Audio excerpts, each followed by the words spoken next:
I never believed in second chances, but there we were, the Thompson family, starting over in a place we didn't know, in a house that had seen better days. The moving truck had left hours ago, and the boxes lay scattered across the creaky wooden floors. Outside, the wind rustled through the old oak trees that loomed over our yard, casting twisted shadows on the peeling walls of the old Victorian house.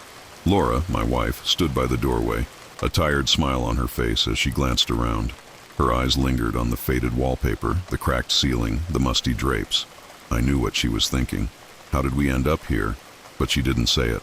We'd both made peace with this decision, or so we told ourselves. "Dad!" Lily's voice rang out from the hallway. I turned to see her standing at the bottom of the staircase, her tiny hand clutching the banister, her eyes wide with excitement. Her curly blonde hair caught the light filtering through the stained glass windows.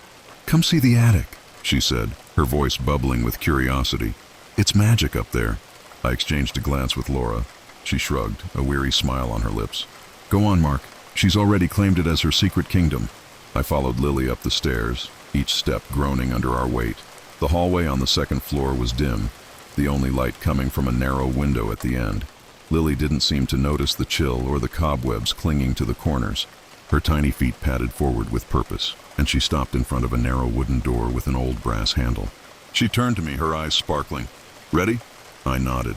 She pushed the door open, and the scent of old wood, dust, and something faintly sweet greeted us. Sunlight streamed through the small, round window at the far end of the attic, illuminating forgotten trunks, faded furniture, and stacks of yellowed newspapers. The beams overhead stretched out like the ribs of a great sleeping beast. Lily wandered inside, her hands trailing over the worn surfaces. "This is where they live," she whispered.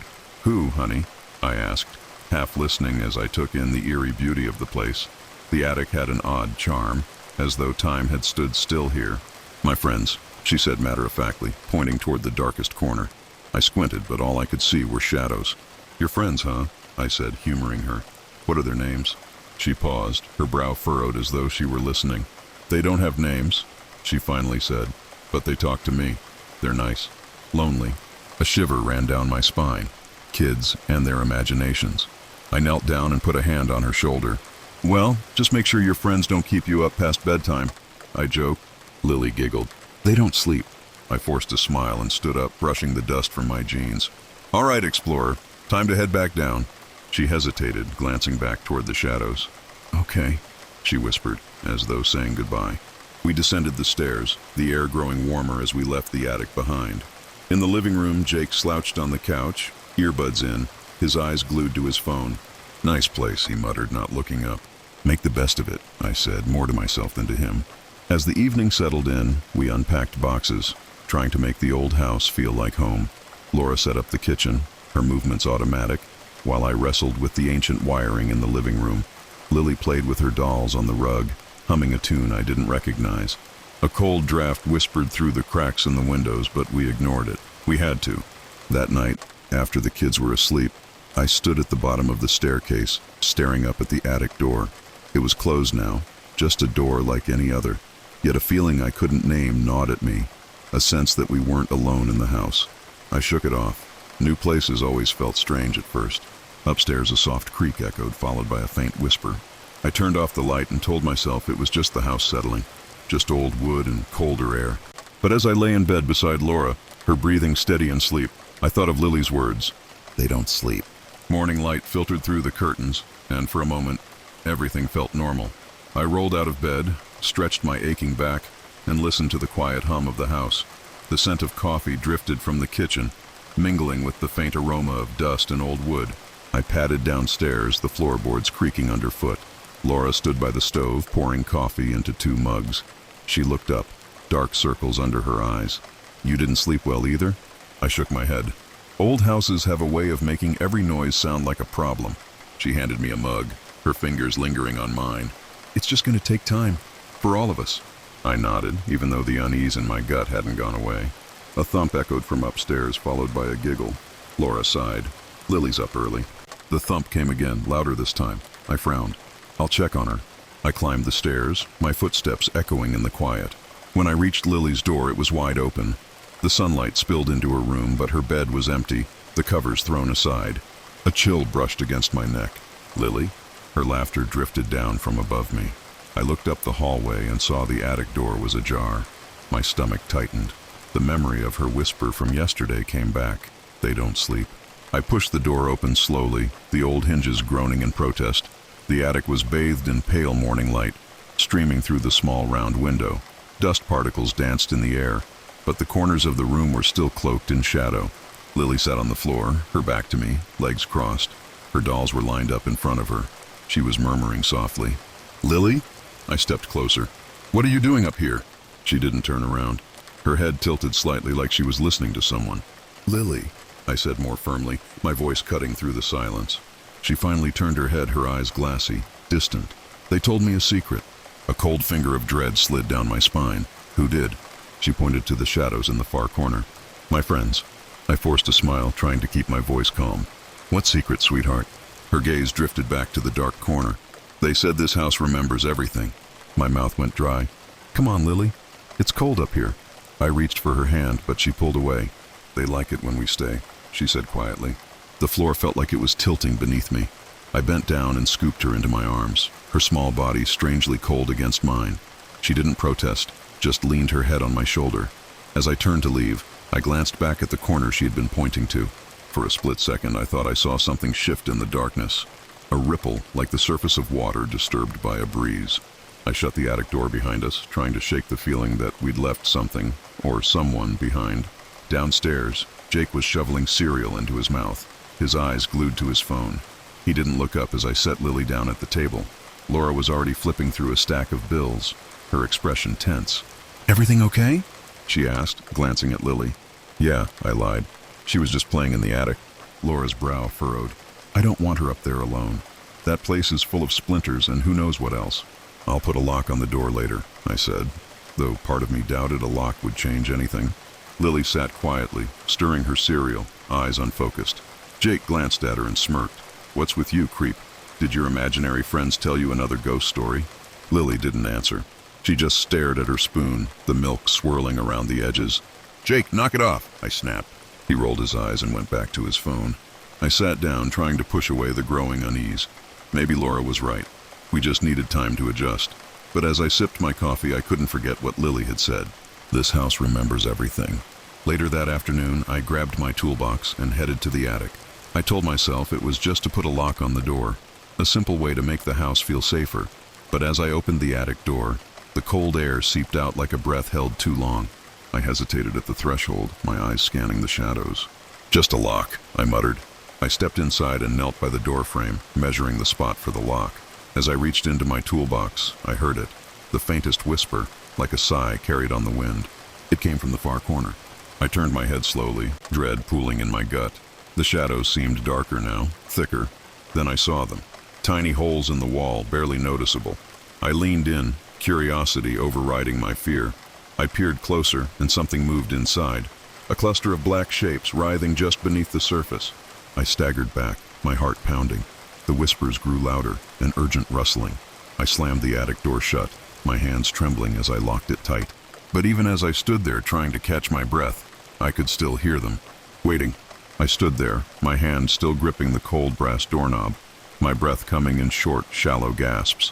The whispers from the other side of the attic door seemed to seep through the cracks, curling around my mind like smoke. The scratching was faint now, barely audible beneath the pounding of my own heartbeat. I shook my head, trying to dispel the fog of fear. "It's just pests," I told myself. "Rats maybe, or insects." But the thing I'd seen behind those tiny holes, that writhing mass of black shapes, felt far too coordinated to be ordinary vermin. I took a step back, my knees shaky. My rational mind scrambled for answers, but none came. "Dad?" I spun around, nearly jumping out of my skin. Jake stood at the top of the stairs, his eyes narrowed with suspicion. "Jesus, Jake," I exhaled, forcing a shaky smile. "Don't sneak up on me like that." He raised an eyebrow. "I called you like 3 times. He glanced at the attic door, then back at me. "What's going on up there?" "Nothing," I said too quickly. "Just putting a lock on the door so Lily doesn't wander in. You know how she gets?" Jake snorted. "She's not the only one acting weird."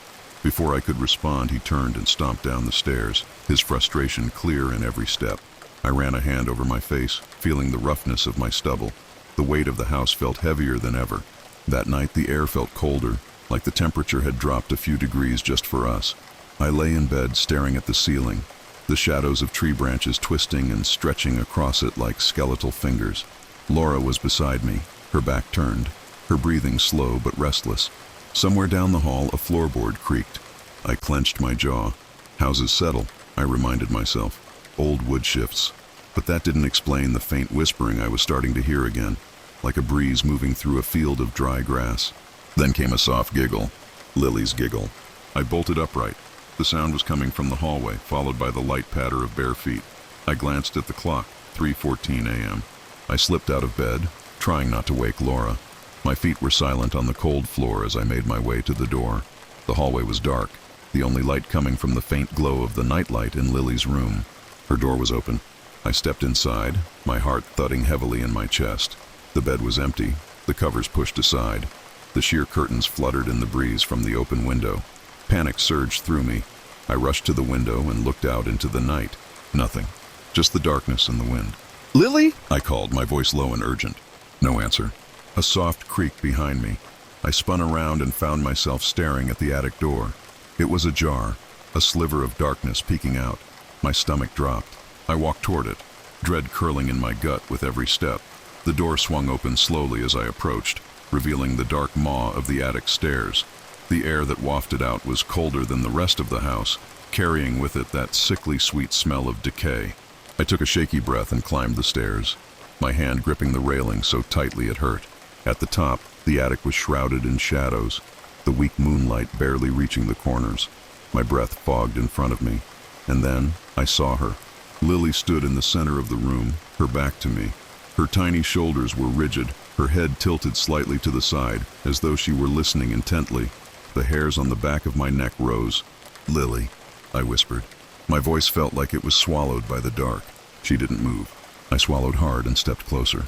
"Sweetheart, come back to bed." Her head turned slowly, her eyes meeting mine.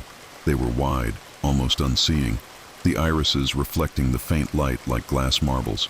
"They want you to stay too," she murmured. A cold chill swept through my veins. "Who does, honey?" "The friends," she said, her voice soft, almost dreamy. "They say you should listen. They remember everything." She raised a hand and pointed to the far wall. My gaze followed, and that's when I saw it. The holes in the wall had multiplied. Dozens of them now dotted the surface like a cluster of open wounds, and behind them, the darkness seethed with movement. I felt a wave of nausea. My legs wanted to give out, but I forced myself to move. I scooped Lily into my arms, her body unnaturally cold. She didn't fight me. Her eyes remained fixed on the holes over my shoulder. The whispers grew louder, a cacophony of desperate, hungry voices. The darkness in the holes seemed to pulse, pushing toward us like an oncoming tide. I turned and ran. The attic door slammed shut behind me with a force that shook the walls. I raced down the stairs, clutching Lily to my chest. My heart pounded in my ears. The whispers continued, muffled now, but relentless. In the hallway, Laura stood in her robe, eyes wide with confusion and fear. "Mark, what?" I didn't let her finish.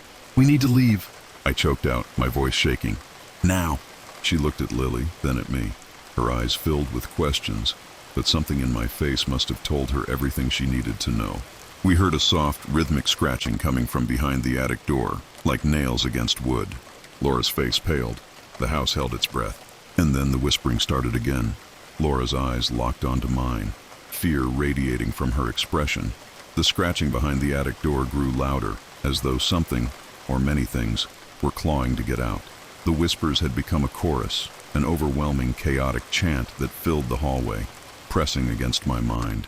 Lily shivered in my arms, her eyes vacant, her lips moving silently, as if she were reciting something under her breath. "We can't stay here," I whispered, my voice breaking. "We have to leave now." Laura nodded, her face pale. She grabbed Jake's arm, pulling him toward the staircase.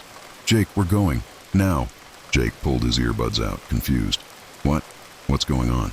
"No time to explain," I barked. "Move!" We scrambled down the stairs, the house groaning and vibrating around us. The coldness that had been confined to the attic now spread through every corner, seeping into our bones. The walls themselves seemed to breathe, expanding and contracting with a sinister pulse. We reached the front door, but just as my hand touched the doorknob, a sound like splintering wood cracked through the air. The door jolted violently in its frame, refusing to open. I twisted the knob desperately, but it wouldn't budge. "It's locked," I shouted, panic clawing at my throat. "Let me try!" Jake yelled, pushing past me. He yanked on the knob with all his strength, his face red with effort, but the door remained stubbornly shut. Laura's voice trembled. "The windows. We'll go through the windows." We turned to the living room. Laura ran to the nearest window and grabbed a lamp, swinging it hard against the glass. The lamp bounced off with a dull thud, the glass vibrating but not shattering. "It won't break," she cried, her eyes wild with terror. A low rumble emanated from the walls, a sound that felt like mocking laughter. The whispers intensified, and from above, a loud crack echoed as the attic door splintered open. The air grew colder still, sharp and bitter as ice. And then we heard them. The soft shuffle of feet, many feet, descending the stairs. I turned to look, my stomach twisting. Shadows pooled at the top of the staircase, coalescing into shapes that were almost human. Their forms were vague, shifting, as though their edges couldn't quite hold together. Their faces were nothing but hollows, empty voids where eyes and mouths should be. And yet I felt their gaze, 1,000 invisible eyes drilling into my soul. Lily lifted her head, her voice clear and monotone. "They don't want us to go. They're still hungry." The shadows advanced, the air thickening with each step they took. The cold became unbearable, sinking into my skin, into my bones, draining every ounce of strength I had left. I grabbed Laura's hand, my voice raw. "We can't let them take us. We have to fight." "How?" she choked out, tears streaming down her face. My mind raced, desperation taking over. They fed on emotions, on memories, on the essence of who we were. Maybe if we cut off their supply, if we refused to give them what they wanted. I looked at Lily, whose eyes were clearer now, a flicker of fear and recognition shining through. "Lily," I said, cupping her face, "listen to me. You have to let go. You have to stop listening to them." She blinked, tears welling up. "But they're my friends." "No," I whispered. "They're not your friends. They're hurting us. You have to fight them." The shadows were halfway down the stairs now, tendrils of darkness reaching out toward us. Jake clutched Laura's arm, his face pale with terror. Lily's small hands trembled in mine. "I don't know if I can," she whispered. "Yes, you can," I said, my voice fierce. "We love you. Focus on that. Focus on us." A tear slid down her cheek. She closed her eyes and her lips moved in a silent prayer. I held my breath, the shadows mere feet away now, their icy tendrils brushing against my face. Suddenly, Lily's eyes snapped open. "No!" she screamed, her voice ringing out like a bell. A wave of heat pulsed through the room. The shadows recoiled, hissing, their forms flickering and weakening. Lily's small body shook, but her gaze remained firm. "You can't have us!" she shouted. "Go away!" The wave of warmth expanded, and the darkness shrieked, splintering like glass. The shadows dissolved, their forms shattering into fragments of smoke that evaporated into nothingness. The cold vanished, replaced by a stillness so complete it felt deafening. The front door swung open with a sudden rush of wind. We didn't hesitate. I grabbed Laura's hand, Jake following close behind. We ran through the doorway, the night air hitting us like a splash of cold water. The moment we crossed the threshold, the house behind us let out a final shuddering groan. Then silence. We stood in the yard, gasping for breath. The house loomed behind us, dark and empty. The attic window shattered from within, a thin wail escaping before everything fell still. Lily clung to me, her small body warm against my chest. "They're gone," she whispered. I looked at the house one last time. The shadows were gone, but the house remembered. It would always remember, and so would we. We stood in the cold night air, the silence pressing in on us like a weight. The old Victorian house loomed behind us, its windows dark, its secrets buried within its walls. My heart hammered in my chest, every breath feeling like a victory. Laura's hand was still in mine, her grip trembling but firm. Jake stood beside us, his face pale and streaked with sweat, while Lily clung to me, her small body shaking. For a moment, none of us spoke. We were too afraid to break the fragile silence, too terrified that if we did, the whispers might return. Finally, Laura's voice broke through the stillness, raw and barely above a whisper. Is it over?" I looked back at the house. The attic window was shattered, shards of glass glinting in the moonlight. The door hung open, swaying slightly in the breeze. It was just a house now, empty, broken, hollow. Whatever malevolent presence had been feeding off us was gone, or at least driven back into whatever dark corner it came from. I think so, I said, though the words tasted like doubt. Jake let out a shaky breath, his eyes darting toward the shadows beneath the trees. We're not going back in there, right? No, I said quickly. We're never going back. Lily lifted her head from my shoulder, her eyes red and tired. But where will we go now? She asked, her voice small. Somewhere safe, Laura said, brushing a strand of hair from Lily's face. We'll figure it out. We turned and began walking down the cracked sidewalk, the house fading behind us. The wind whispered through the trees, but now it was just the wind. The town was still asleep, unaware of the nightmare that had just played out in one of its oldest homes. We reached the car, parked a block away, where the air felt lighter, less oppressive. I opened the door for Laura and Lily, helping them inside. Jake slid into the back seat without a word, his eyes still darting around like he expected something to leap from the darkness. I climbed into the driver's seat, the leather cold beneath my fingers. The engine sputtered to life, and for the first time in hours, I felt a flicker of control. The headlights cut through the dark street, illuminating our path away from that cursed place. I pressed my foot to the gas, the tires crunching over gravel as we pulled away. No one spoke. There was nothing left to say. We drove for hours, the sky lightening from black to a bruised purple as dawn approached. Fields and forests blurred past us, the landscape changing, but the memories clinging to us like shadows. At a rest stop just off the highway, I finally pulled over. The sun was beginning to rise, casting a golden glow over the horizon. We sat in the car, the warmth of the first morning light seeping through the windows. We need to rest, Laura said softly, her voice edged with exhaustion. We can't keep running forever. I nodded. We'll stop here for a bit. Jake was already half asleep, his head resting against the window. Lily curled up in the front seat, her eyes fluttering closed. I stepped out of the car, the crisp morning air filling my lungs. The sky was streaked with pink and orange, the promise of a new day. For the first time since the nightmare began, I allowed myself to hope that maybe, just maybe, we'd escaped. Laura joined me, her arms wrapped around herself. We stood in silence, watching the sun rise.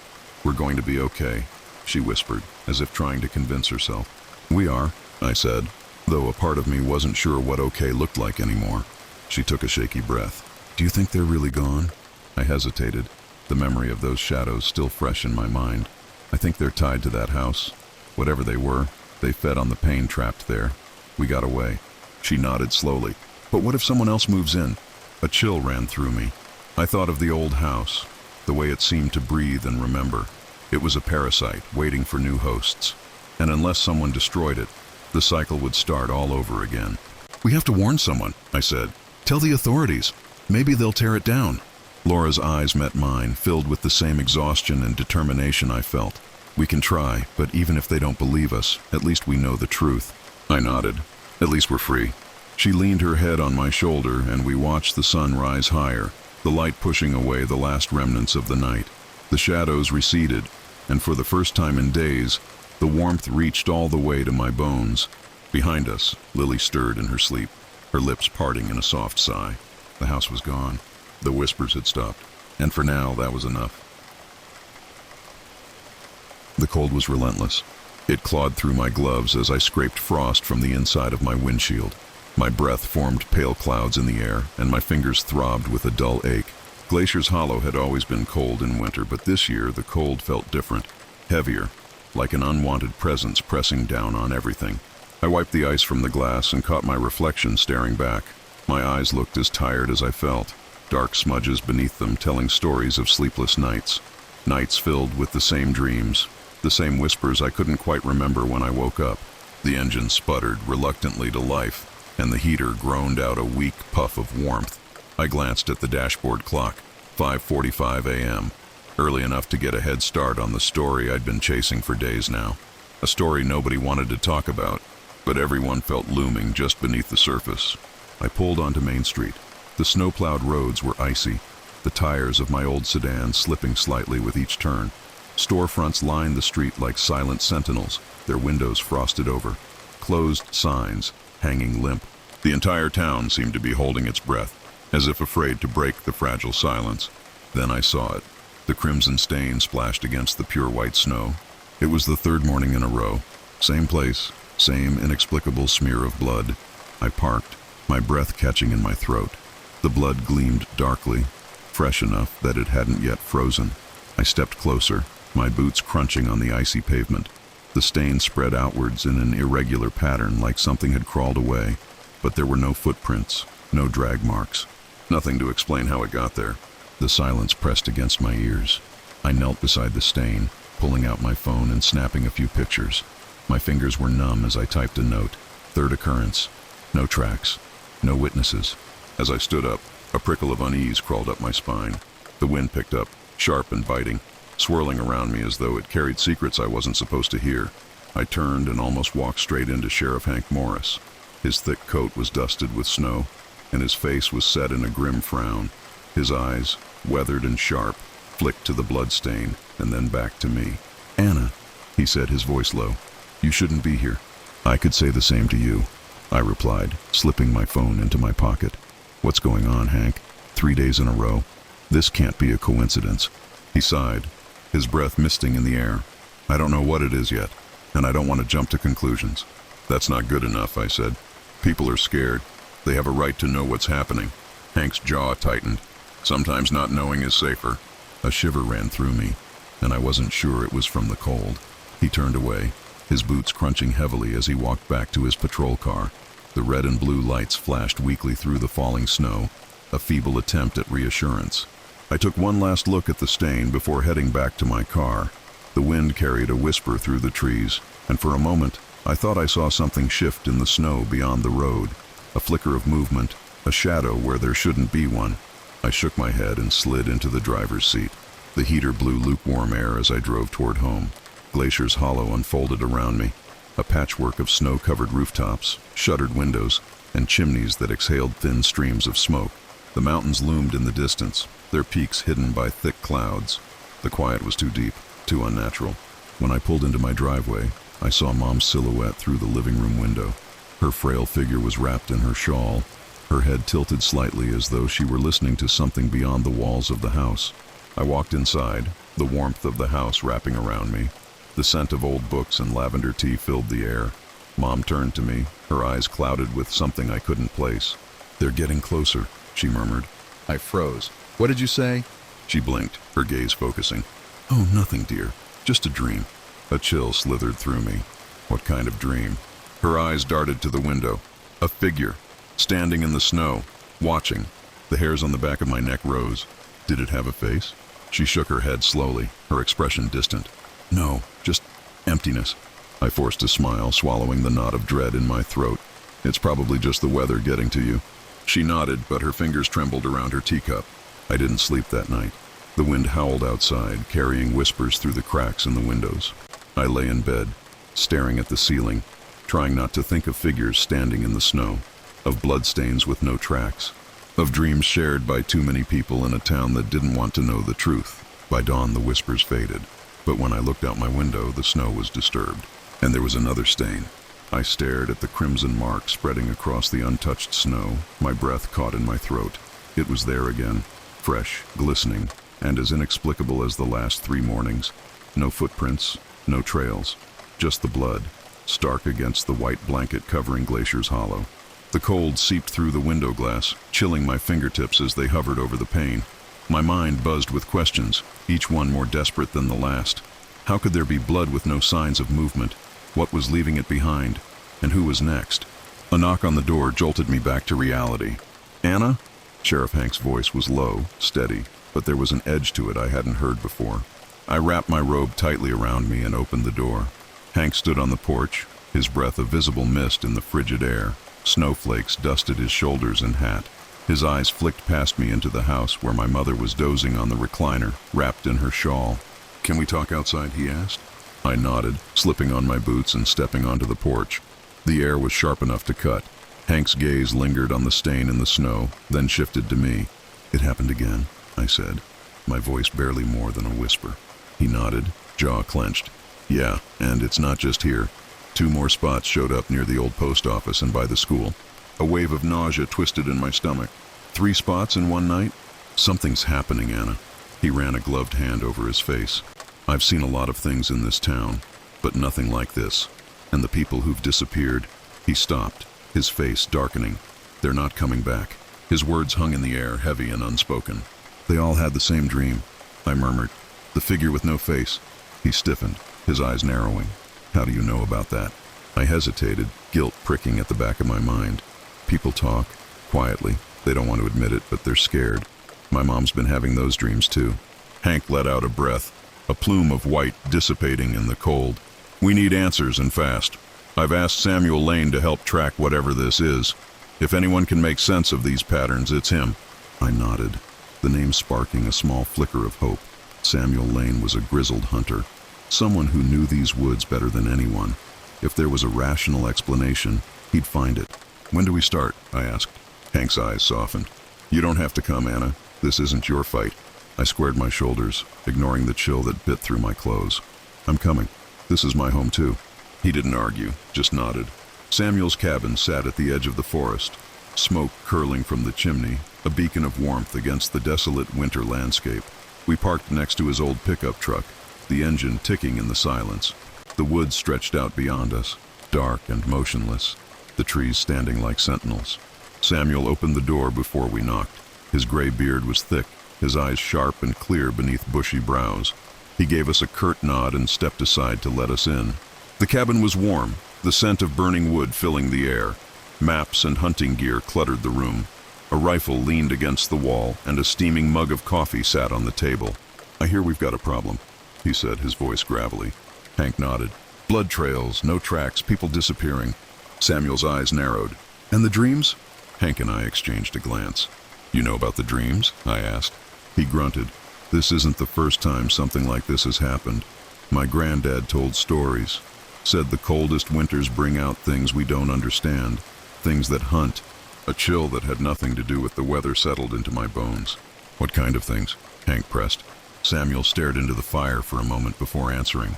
The old folks called it the Faceless One, a figure that walks during the worst storms, hidden in the snow and shadows. It doesn't leave footprints because it doesn't walk like we do. It moves through the cold, and it feeds on fear.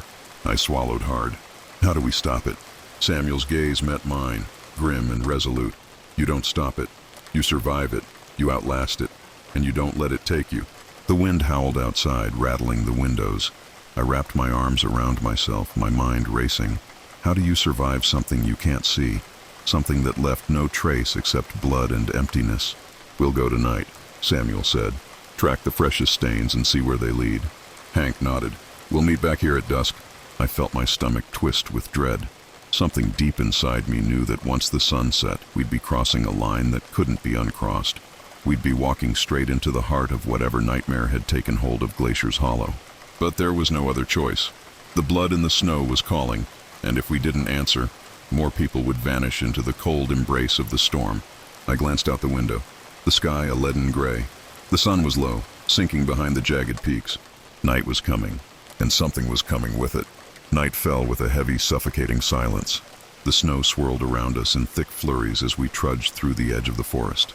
The beam of my flashlight cut a narrow path through the darkness, illuminating frost-covered branches and the uneven ground beneath my boots. My breath fogged the air in front of me, each exhale slow and measured. Samuel led the way, his rifle slung over his shoulder, his eyes scanning the darkness with a hunter's precision.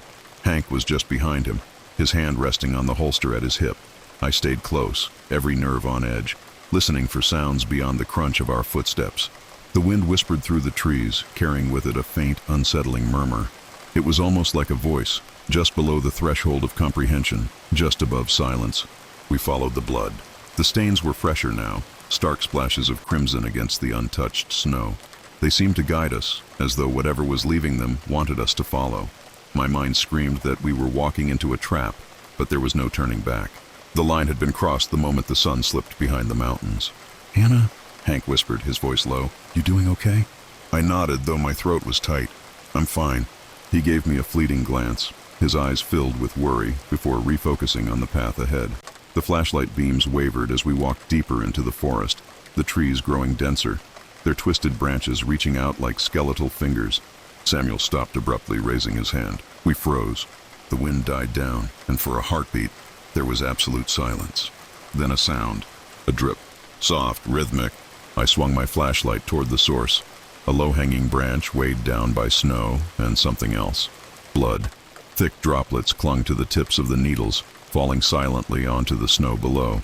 The stain was fresh, the red stark against the white, but still no tracks, no footprints. Just the blood. Samuel's voice was barely audible. "It's close." The trees seemed to crowd in around us, the dark between them impenetrable. My fingers tightened around the flashlight.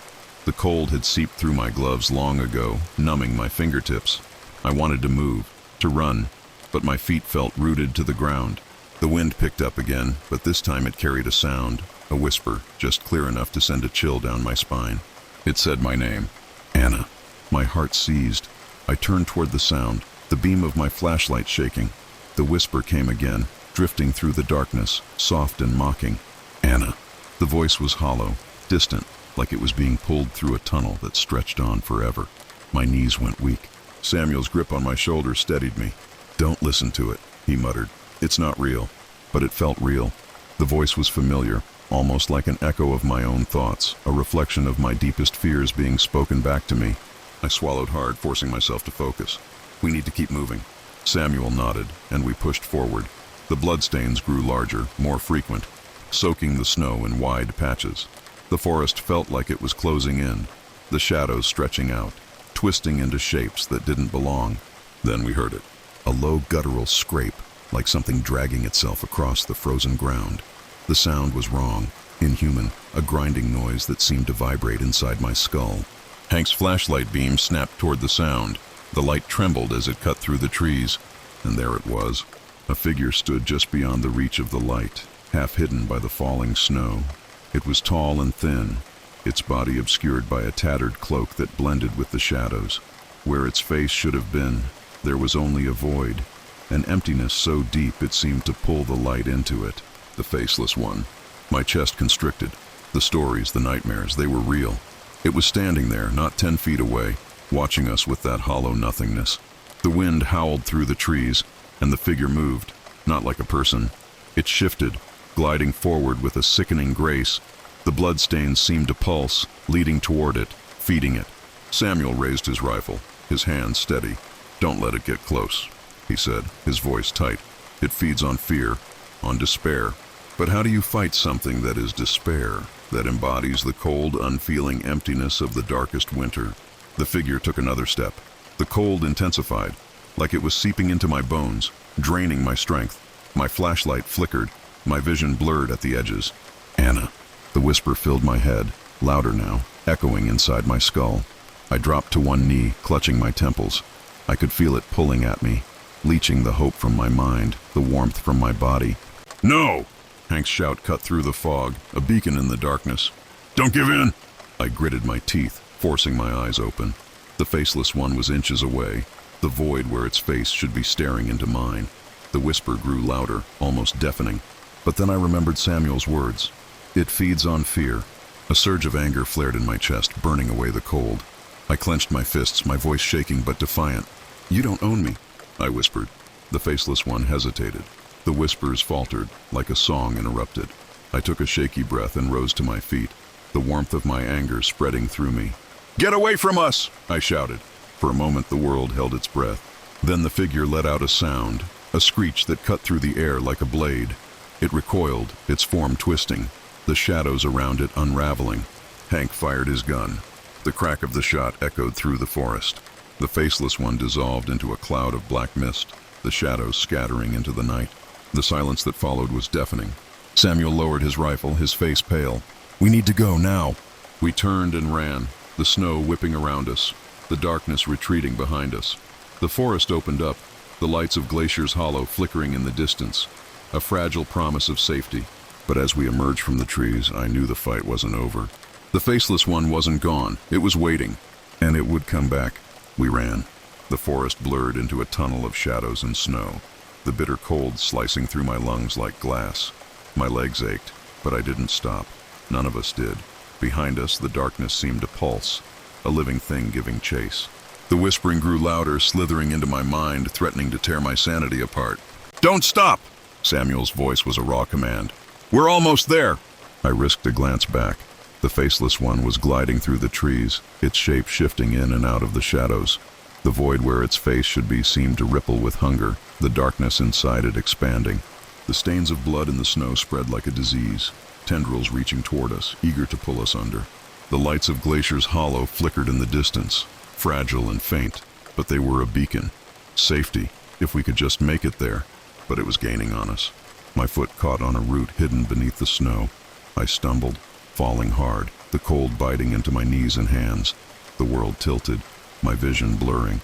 For a heartbeat, everything went silent, as if the snow itself muffled reality. Then I heard it, the whisper. "Anna, stay with me." It was my mother's voice this time, soft, pleading, a warmth tinged with grief. I closed my eyes, the pull of it almost irresistible. My body felt heavy, the snow beneath me strangely inviting, like a bed waiting to embrace me. "Just close your eyes, just rest." A firm hand yanked me upright. "Don't listen to it!" Hank's face was inches from mine, his eyes wide with fear and determination. "It's lying to you, Anna. Get up!" The spell broke. My legs wobbled, but I found my footing. The whisper dissolved into an echo, and the cold returned with brutal clarity. Hank dragged me forward, his grip unrelenting. Samuel had stopped ahead, his rifle raised. His breath misted in the cold air. His eyes locked on the figure closing in behind us. "We make our stand here," he said through gritted teeth. "It's now or never." Hank let go of me and drew his revolver, his fingers steady despite the cold. I clenched my flashlight like it was a weapon, though deep down I knew it wouldn't help. My heart pounded, each beat a war drum. The faceless one emerged from the shadows, gliding to a stop just beyond the reach of our light. It seemed to expand, its form shifting, the void in its face consuming everything around it. The whispering grew deafening, a chorus of despair, each voice pulling at our minds. I felt my knees buckling again, the weight of hopelessness crushing me. The thought crept in, we can't win. It's too strong. We should just give up. Samuel's voice cut through the storm. "It's fear. It feeds on fear. Don't let it in." Hank's jaw tightened. "We've got to give it something else to chew on." He raised his revolver and fired. The shot cracked through the air, the sound reverberating off the trees. The bullet hit the faceless one's cloak, and for a split second, the whispering stopped. Then it screamed. The sound was inhuman, a wail that vibrated through the marrow of my bones. The shadows around it writhed like snakes, recoiling from the light of our flashlights. The scream carried a raw fury, as though we had wounded it, not physically, but by resisting the fear it thrived on. "Again!" Samuel shouted. We fired our light at it, Hank's bullets ripping through the darkness while Samuel's voice was a roar of defiance. I gripped my flashlight, forcing the beam directly at the void where its face should be. The faceless one flinched. The shadows around it trembled, losing form, splintering apart like smoke caught in the wind. Its scream faltered, the void in its face shrinking, folding in on itself. I felt a flicker of hope, small, but real. "Now, Anna?" Hank's voice was strained. "End it!" I didn't know what to do, but deep down, something clicked. It fed on fear, yes, but fear came from within. If we denied it that fuel, if we faced it with everything we had left, it couldn't win. I took a step forward, the wind whipping around me. The darkness pulsed, the figure's shape flickering like a dying flame. "You don't belong here!" I shouted, my voice raw and cracking. "You have no power over us!" The void quivered. "You hear me?" I screamed. "You can't have us! You can't have me!" A blinding light erupted from my flashlight. The faceless one's form shattered, its cloak unraveling into wisps of shadow, the void collapsing inward with a final, tortured shriek. And then, silence. The forest went still. The wind stopped. The cold felt less biting, less alive. I lowered the flashlight, my arms trembling. The figure was gone. All that remained was the snow, pristine and untouched, as though the nightmare had never happened. Hank dropped to his knees, panting. Samuel let out a shaky breath, his rifle falling to his side. The forest felt empty, but for the first time it was the right kind of empty. We didn't say anything. There was nothing left to say. We had faced the darkness, and we were still here. But I knew this wasn't over. The cold was still there, waiting, and the faceless one was part of that cold. It was gone, but not destroyed. Not yet. The sun was rising as we stumbled back into Glacier's Hollow. The first rays of light crept over the mountains, painting the snow in hues of gold and pink. It felt surreal, like the night before had been a fever dream. But the ache in my limbs, the cold that clung to my skin, and the hollow exhaustion in my chest were all too real. Hank's boots crunched on the frost-bitten ground, his eyes scanning the streets for any signs of life. Samuel trudged beside us, his face lined with fatigue.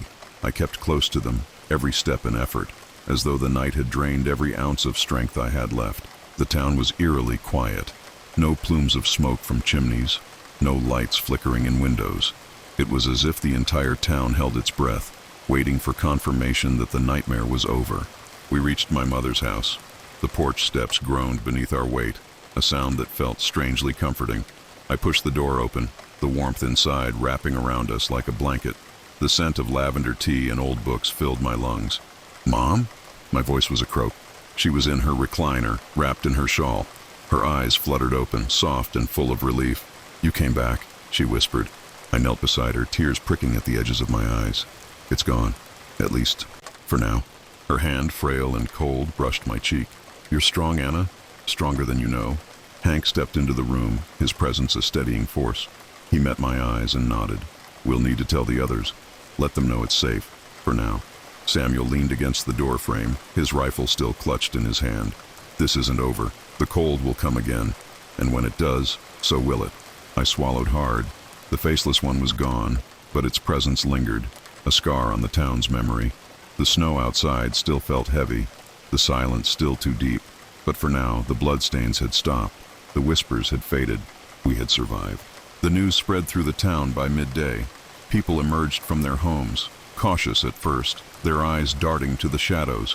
They spoke in hushed voices, unwilling to believe that the nightmare had truly passed. Sheriff Hank gathered everyone in front of the old town hall. His voice was steady, but the strain behind it was unmistakable. "The danger is gone," he said, "for now. But we have to stay vigilant. We know what we're up against now, and we know we can fight it." Nods passed through the crowd, eyes meeting in silent agreement. There was fear, yes, but also resolve. We had looked into the darkness and lived to tell the tale. I stood beside my mother, her hand clasped in mine. The wind had lost its cruel bite, though the chill still lingered. Glacier's Hollow would never be the same, but maybe, just maybe, it could heal. As the crowd began to disperse, Samuel approached me, his eyes shadowed but calm. "You did good, kid," he said. "We all did." I nodded, though a weight still pressed on my chest. "Do you think it'll come back?" He sighed. "Probably. Evil like that doesn't just disappear, but next time we'll be ready." The thought was a cold comfort, but comfort nonetheless. That night I lay in bed listening to the wind whistle through the cracks in the windows. For the first time in weeks the whispering was gone. The silence was just silence. My body ached, my mind buzzed, but a small spark of hope warmed me from within. I closed my eyes and drifted off to sleep, knowing the darkness would come again. But when it did, I would be ready. Because some monsters live in the shadows, and some people are born to fight them. The air was crisp, the kind of autumn chill that seeped through your clothes and left you shivering even under layers.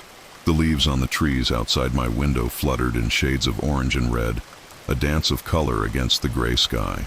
Inside the house, the heater hummed, but it couldn't chase away the cold that settled deep in the shadows. I sat at the kitchen table, stirring my cereal until it turned to mush. The silence in the house was thick. Mom had left for work an hour ago, and the clock on the wall ticked loudly, a steady reminder that time was moving forward, even if I felt stuck. I sighed and pushed the bowl away. The mornings always felt the worst. The house too big, too empty. Since Dad died, it was just me and Mom, and most days just me. I was used to it, or at least I pretended to be.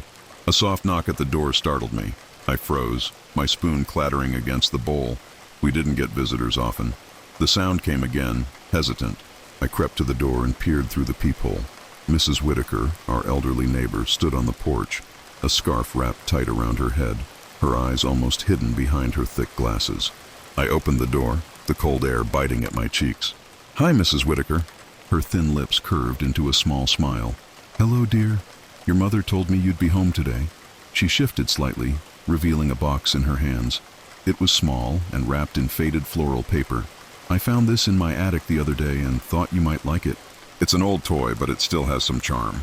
I hesitated, my fingers twitching with curiosity. "Thank you," I mumbled, taking the box. It was surprisingly light, the paper crinkling softly under my touch. She patted my shoulder with a gloved hand. "Toys need children to keep them company, and sometimes children need them too." Before I could respond, she turned and shuffled back down the steps, her figure disappearing into the swirling leaves. I closed the door, the box clutched tightly in my hands. The house felt colder now, the silence heavier. I carried the box to the living room and sat cross-legged on the floor. The wrapping paper tore easily, disintegrating like old leaves. Inside was a doll. She was small, maybe a foot tall, with a body made of stitched cloth and limbs stuffed with cotton. Her dress was a faded blue, the fabric frayed at the edges. Her hair was yarn, dark brown and tangled, framing a porcelain face with rosy cheeks and pale lips. But it was her eyes that caught me. They were glass, a shade of blue so dark they looked almost black. They shimmered slightly, as if reflecting light that wasn't there. "Hello," I whispered, my voice sounding small in the empty room. I lifted her out of the box. Her limbs dangled, but she felt solid, realer than any other toy I'd ever held. I brushed her dress smooth, my fingers lingering on the cold porcelain of her face. "You look lonely," I murmured. The clock ticked on the wall. The wind howled faintly outside. I set her on the coffee table and stared at her, waiting for something to happen. But she just sat there, staring back at me with those unblinking eyes. A shiver ran through me. I shook it off, standing up. "You can stay here," I said, feeling silly for talking to a doll. But the house didn't feel so empty with her there. That night after dinner, I took her up to my room. I placed her on the chair by my desk, facing the bed. Her eyes caught the moonlight filtering through the window, glinting faintly. "Good night," I whispered, pulling the covers up to my chin. The wind rattled the window, and I closed my eyes, trying to ignore the gnawing loneliness in my chest. I must have drifted off because the next thing I heard was a soft whisper. My eyes snapped open, my heart pounding. The room was dark, the shadows deep and heavy. I strained to listen. Nothing, just the wind. I turned my head toward the chair. The doll was there, exactly where I'd left her, but her head seemed to be tilted slightly more to the side, her eyes catching the faint light in a way that made them seem almost alive. I shook my head. My imagination was playing tricks on me. I closed my eyes again, but as I drifted off, I heard it once more. A whisper, so faint it could have been the wind. Or maybe it wasn't. "Madeline." I woke with a start, my heart hammering in my chest. The room was still dark, the edges of the furniture just shadows against shadows. I listened, holding my breath, waiting for the whisper to come again. But there was only silence. Cold, suffocating silence. I rubbed my eyes, the remnants of a dream slipping away like smoke. The whisper had felt so real. My name, uttered in a voice I didn't recognize. Soft, almost gentle. I shook my head, trying to clear the fog. My eyes drifted toward the chair by my desk. The doll was still there, her head tilted ever so slightly to the side, her glass eyes reflecting the faint glow of the moon. I could have sworn I'd left her facing straight ahead. Maybe I'd knocked the chair in my sleep, or maybe I was just imagining things. I forced myself to look away, telling myself it was nothing, just my mind playing tricks on me. I pulled the covers tighter around my shoulders and closed my eyes. Sleep didn't come easily. Every creak of the house, every gust of wind against the window made my muscles tense. When I finally slipped back into uneasy sleep, it was shallow, filled with images I couldn't remember when I woke again. Morning light filtered through the curtains, pale and cold. The whisper was forgotten in the sharp clarity of daylight. I sat up and stretched, my body sore from a night of restless sleep. The air in the room felt stale, heavy in a way I couldn't quite explain. I glanced over at the chair. The doll sat perfectly still, her eyes catching the morning light.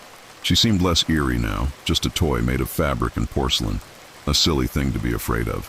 "Morning," I mumbled, half smiling at my own silliness. I got dressed quickly, pulling on a sweater and jeans. Downstairs the house was quiet, the smell of coffee lingering in the air. Mom had already left for work. A note sat on the counter, her rushed handwriting scrawled across the page. "Back late tonight, left dinner in the fridge, love you." I folded the note and slipped it into my pocket. Another long day alone. I sighed, grabbing a piece of toast and slathering it with butter. The clock ticked loudly on the wall, filling the silence with its steady rhythm. The doll's image flickered in my mind. Maybe I could bring her downstairs. It felt stupid, but the thought of leaving her up there, alone in that chair, made me uneasy. I jogged back upstairs, my feet light against the wooden steps. The doll was still on the chair, her unblinking eyes staring at the door. I hesitated before picking her up, the cool porcelain of her face smooth under my fingers. "Let's keep each other company," I whispered. I carried her downstairs and placed her on the couch, propping her up against the cushions.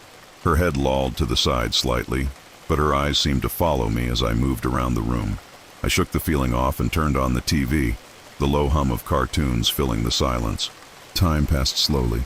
The sun climbed higher, but the warmth never quite reached inside the house. I glanced at the doll now and then, telling myself that the sense of being watched was all in my head. By the afternoon, the clouds had thickened, casting everything in a dim gray light. I was on the floor, flipping through one of my storybooks, when I heard it, a faint, soft voice. "Madeline." I froze, my fingers gripping the pages of the book. The voice was delicate, almost sing-song. My skin prickled, a cold sweat breaking out across my back. Slowly, I turned to look at the doll. She sat there, unmoving, her glass eyes staring straight ahead. I swallowed, my throat dry. "Did you say something?" My voice shook. The silence stretched on, heavy and suffocating. I shook my head, trying to laugh. "I'm going crazy!" But the laugh died in my throat when the doll's head tilted just slightly, the movement slow and deliberate. I screamed, scrambling backward, knocking over the storybook. My breath came in shallow gasps as I stared at her, heart pounding so hard it hurt. The house was deathly still, as though it were listening, watching. My eyes darted to the doll's glass eyes. There was nothing there. No life, no movement. Just a reflection of my own terrified face. I told myself to calm down, to think logically. It's just a doll. It can't move, it can't talk. I swallowed the panic, my hands shaking. I needed to get a grip. Maybe I was just tired. Maybe the loneliness was finally getting to me. I picked up the doll, holding her at arm's length, determined to put her back in my room where she belonged. As I climbed the stairs, I whispered to myself over and over, "It's just a doll, it's just a doll." But deep down, something cold coiled in my stomach, whispering a different truth. When I reached my room, I placed her back on the chair, facing the window this time. As I turned to leave, I thought I heard the faintest giggle, like a child's laughter carried on the wind. I didn't turn around. I just closed the door behind me and tried not to run. That night, the wind howled through the cracks in the windows, a low, mournful sound that filled every corner of the house. The shadows in my room felt longer, thicker, as though they were stretching closer. I pulled the covers up to my chin and tried to focus on the rhythmic ticking of the clock on my wall, but the whispering started again, soft, faint, just below the edge of hearing. "Madeline." My eyes snapped open, my body rigid with fear. I turned my head slowly toward the chair. The doll was there, her dark glass eyes glinting in the pale light filtering through the curtains. Her head was still tilted toward the window, just as I'd left her, but the shadows made her face look different, sharper. Her stitched smile seemed to curve just a little higher, a little more knowing. I squeezed my eyes shut. "It's just the wind, just the wind." But the whisper came again, clearer this time. "Madeline, I'm cold." My breath caught in my throat. The voice was small and delicate, like a child's. I clenched my fists under the blanket, every muscle in my body screaming to stay still. "Come hold me, Madeline." My heart hammered painfully. I didn't want to move. I didn't want to open my eyes. But my body disobeyed. Slowly, stiffly, I slid out of bed, my bare feet meeting the cold floor.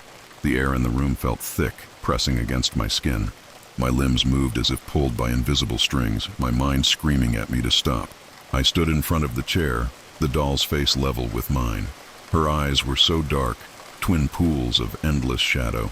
I reached out with trembling hands and lifted her. The porcelain face was cool, almost icy. I could feel the faint weight of her body, stuffed with old cotton and secrets. "Take me to the bed," the whisper said. The words brushed against my ears, soft as spider silk. My mouth was dry, but I nodded, unable to resist. I carried her to my bed and laid her down beside me, her head resting on the pillow. Her glass eyes stared up at the ceiling, unblinking. "Thank you," the whisper sighed. "I don't want to be alone." I slid under the covers, every nerve on edge. The doll's presence was too real, too heavy beside me. I turned my back to her, clenching my eyes shut. "It's just a doll, just a doll." When I woke, the room was suffused with gray morning light. For a few blissful moments, I didn't remember anything. The warmth of my blankets, the faint chirp of birds outside, everything felt normal. Then I turned over. The doll lay on the pillow beside me, her glass eyes reflecting my face back at me. But something was wrong. Her stitched smile looked wider, her expression more satisfied. I scrambled back, nearly falling off the bed. My breath came in ragged gasps as I stared at her. The sense of wrongness was overwhelming, a cold dread curling in my stomach. And then I saw it. A strand of dark brown yarn, the same color as the doll's hair, lying on my pillow. My hand shot up to my own hair. I pulled at the strands, my fingers shaking. A piece of my hair was missing. The panic flared, white-hot in my chest. My mind buzzed with thoughts that refused to form properly. How? How could this be happening? I backed away, nearly tripping over my own feet. The doll remained still, her eyes glittering with that same dark satisfaction. I have to get rid of her. Downstairs, the house was quiet. Mom was already gone to work, her absence a hollow void. I grabbed the doll, barely able to look at her cold porcelain face, and shoved her into a pillowcase. The fabric muffled her form, but I could still feel the shape of her limbs, her stiff, unyielding body. I rushed out the door, the cold air stinging my cheeks. The streets were empty, the houses still tucked under the blanket of early morning silence. My breath puffed out in frantic clouds as I headed toward the woods behind our neighborhood. The trees loomed ahead, skeletal and bare. I clutched the pillowcase tightly, my fingers numb. I'll leave her there. I'll bury her. She can't follow me if she's gone. The ground was hard, frost-covered leaves crunching beneath my shoes. I walked until I found a patch of earth softened by fallen leaves. My hands shook as I dug into the cold soil, my nails scraping against rocks and roots. The hole wasn't deep, but it didn't matter. I pulled the doll out of the pillowcase, avoiding her eyes. Her head lolled to the side, her stitched smile wide and mocking. I dropped her into the hole and shoveled dirt over her, my breath coming in ragged gasps. Leaves and soil covered her face, the shadows swallowing her features. I stomped the ground flat, my heart pounding so hard it hurt. "It's over," I whispered, my voice cracked. "It's over." But as I turned to leave, the wind whispered through the trees. A faint giggle carried on the cold breeze. I stopped, my blood freezing in my veins. "Thank you, Madeline," the voice whispered. "I don't want to be alone." I ran, branches slapping my face, the trees blurring around me. The house came into view, the familiar shape a beacon of safety. I burst through the door, slamming it behind me, my chest heaving. The silence of the house felt suffocating. I leaned against the door, my eyes squeezed shut. She's gone, she's gone. But when I opened my eyes, the world tilted beneath me. There, sitting on the couch, her glass eyes glittering in the dim light, was the doll. Her smile was wider, and in her lap was a strand of my hair. The room felt colder than it should have. My breath came in shallow gasps as I stared at the doll on the couch. Her glass eyes gleamed in the dim light, that unsettling smile stitched wider than I remembered. The strand of my hair lay draped across her lap, a cruel reminder that this wasn't just in my head. I took a step back, my legs trembling. My thoughts spun in frantic circles. I buried her. She was gone. How can she be here? The whisper slithered through the air, soft and mocking. "Did you think you could leave me, Madeline?" I choked on a gasp. The doll's lips hadn't moved, but the voice filled the room, wrapping around me like a cold hand. My skin prickled, every hair on my body standing on end. I wanted to run. Every instinct screamed at me to flee the house, to get away from that thing. But I was frozen, trapped by the weight of fear and disbelief. The doll's head tilted slowly, her glass eyes locking onto mine. "I don't want to be alone anymore," she whispered. "And neither do you." My knees buckled and I sank to the floor, tears welling in my eyes. "What do you want from me?" My voice was a shaky croak. Her eyes glinted, the darkness in them swallowing the faint light. "A trade." My heart clenched. "A trade?" She nodded, the movement slow, deliberate. "Your life for mine. I'll be you, and you can be me. No more loneliness, no more pain." I shook my head violently. "No, I don't want that." Her stitched smile didn't waver. "You don't have a choice, Madeline." The room darkened, the shadows stretching and twisting unnaturally. A pressure filled the air, thick and suffocating. I felt my limbs grow heavy, as though invisible threads were wrapping around me, pulling me down. I tried to scream, but the sound caught in my throat. My vision blurred, the edges of the world going soft.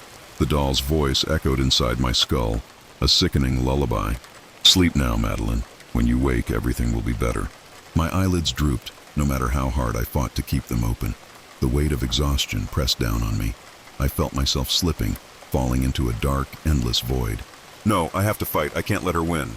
Through the fog of fear and exhaustion, a memory flickered. My dad's voice, warm and reassuring, telling me bedtime stories when I was scared. "You're stronger than you think, Maddie. Don't let the shadows scare you. You have the light inside you." The light. I clung to that thought like a lifeline. There was still a spark of strength left in me, buried beneath the fear.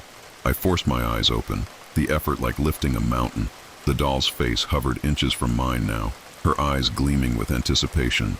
I took a shaky breath and whispered, You don't own me. Her eyes widened, the glint in them faltering for the first time. I pushed back against the invisible weight, the force of my will flaring like a match in the darkness. You're just a doll. You're nothing. Her stitched smile wavered, the edges unraveling slightly. The pressure in the room lessened, the shadows recoiling. "No!" she hissed, her voice twisting into something sharp and venomous. "You're mine!" I stood up, my legs shaking but firm. "You'll never be me, and I'm not afraid of you." I grabbed the doll by her torso, her body colder than ice.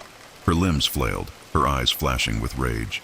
"Let me go!" she screamed, the voice no longer soft but a high-pitched, distorted wail. But I didn't let go. I held her tighter, my heart pounding with fierce determination. I raced toward the fireplace in the living room, the flames crackling with heat and light. She thrashed in my grip, her voice now a desperate, inhuman shriek. "No, you need me! You can't be alone!" I gritted my teeth, tears streaming down my face. "I'd rather be alone than trapped with you." With a cry, I hurled the doll into the fire.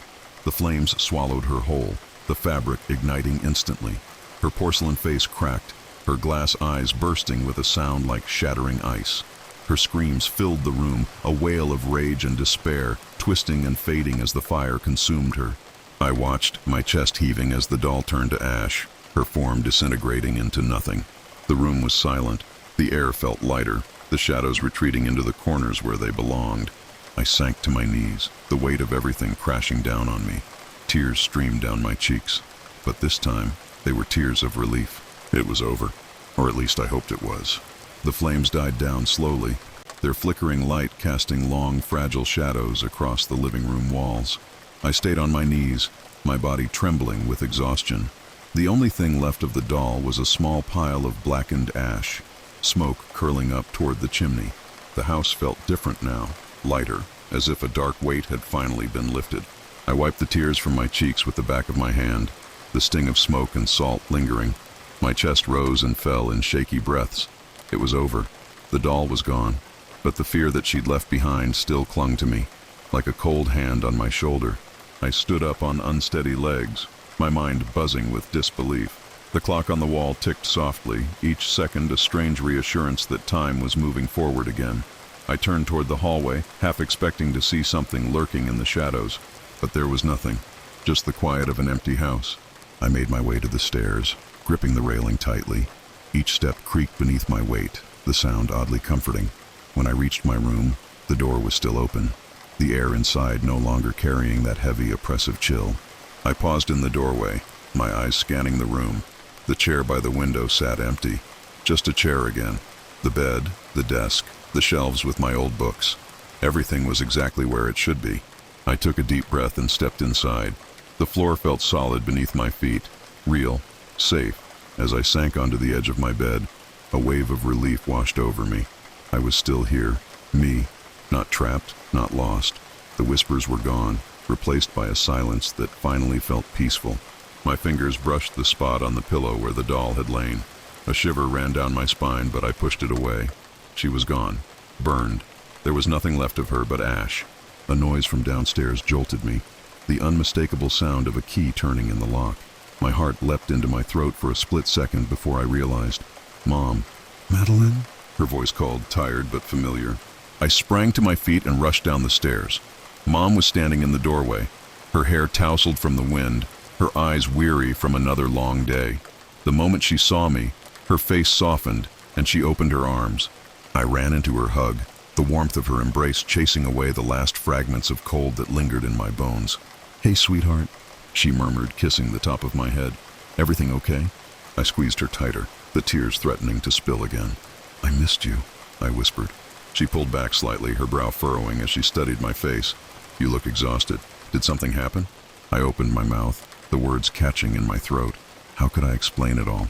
The whispers, the doll, the terror that had crept into every shadow of our home.